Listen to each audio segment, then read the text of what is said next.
Kelly is warning residents about viral misinformation about property tax spreading on social media. This morning, Kelly told the Wood County Commissioners that a Facebook post falsely claiming West Virginia has eliminated personal property tax on vehicles has been shared over 1,000 times. The post references House Bill 2601, legislation that was introduced during the 2025 legislative session. The bill died in committee and was never voted on by the legislature or signed into law by the governor.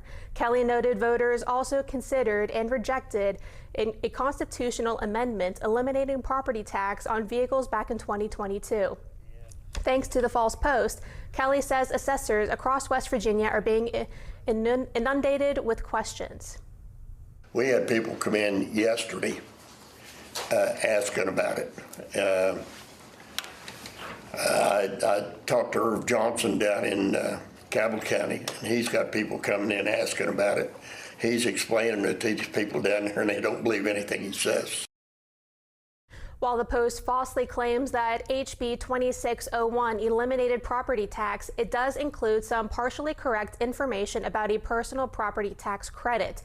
West Virginians can be eligible a tax credit that refunds already paid tax on certain eligible classes of vehicles. You can find more information about the tax credit at WTAP.com.